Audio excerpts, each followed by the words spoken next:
Maharashtra public कसे आहेत तुम्ही? बरेत ना? तर आता तुम्हाला सांगतो नवीन अपडेट आणि रात्री संध्याकाळी एकदम पटापट सगळे 15 ते 16 स्पर्धक आलेले आहेत बिग बॉस मध्ये आणि सगळे आपले एकदम जबरदस्त आलेले आहेत. छोटा पुढारी आलाय, आपला डीपी दादा आलाय, सगळे म्हणजे एकदम भारी भारी आलेले कंटेंट. आता कुणाला सपोर्ट करायचा ते समजदार नाही आता मित्रांनो. आणि एवढे भारी भारी आलेत ना बोलू नका. म्हणतात ना जुने पण कलाकार आहेत, जरा आपल्या सिनियर असतात ना कलाकार ते पण आहेत, आता नवीन नवीन आहेत ते पण आहेत. म्हणजे तो गोलीगिट्टी सूरज चव्हाण पण आला. आम्हाला घ्या ना, ठीक आहे असं जाऊ दे, आपण जाऊ फेमस होईल आपण पण जाऊ. पण आता एवढी भारी मजा येणार आहे म्हणून बघायला मित्रांनो. बिग बॉस बघायला मला खरंच लागलं मजा येणार आहे, कारण सूरज चव्हाण आलाय म्हणजे काय तर लफडं होणार आहे. हे खतरनाक.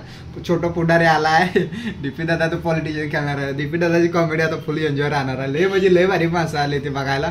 पण पेटी दादा आलाय म्हणजे आपला हास्य जत्रामधला तो पेटी दादा आहे, त्याचं नाव काय एवढं माहीत नाही, पण पेटी दादा मस्त आम्ही बोलतो पेटी दादा.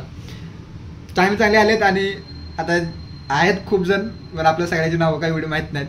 आपण थोडं बघितलेला हिशोब, तर म्हणलं थोडंसं त्याच्याबद्दल माहिती द्यावी. आता त्यांच्या आजपासून चालू होणार, हां आज सोमवारला आजपासून चालू होणार की त्यांचं काय कुठलं हे कसं. आता एकमेकाच्या चुगल्या एकमेकाच्या नाही हे तुम्हाला छोटे छोटे पार्ट माझ्या यूट्यूब चॅनलला येत राहतील.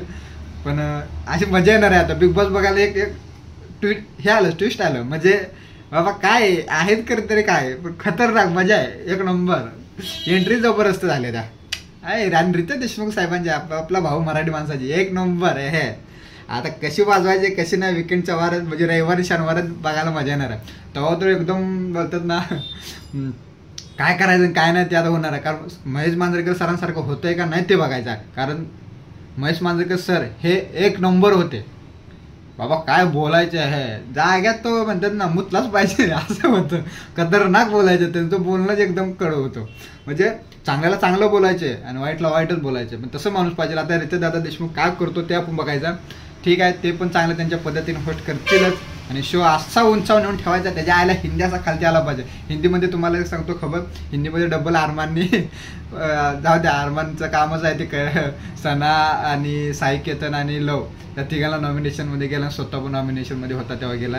आता हेड ऑफ कोण बनतोय काम आहेत आणि जाऊ दे चला जे आहे ते आहे बघून घेऊ. आता रणवीर भैयानं त्याला काढलेला होता म्हणून वाचला होता, आता काय वाचतो का नाही माहीत नाही. पण बिग बॉस असं वाटतं की अरमानवरती फिदा आहे, की जे काय अरमान बोलेल ते ठीक आहे. तर ठीक आहे असू द्या बाबा. अरमान तर अरमान, लव तर लव, आपला काय घेणं देणं नाही द्यायचं, पण चांगला माणूस जितला पाहिजे तेवढंच एक इच्छा आहे. आणि बिग बॉसमध्ये आता चाललेली एकदम मस्तपैकी तयारी. आता बिग बॉसची आपण बघायची एकदम जोर लावून आणि सपोर्ट करायचा बिग बॉसला. Hashtag big boss Marathi season number 5.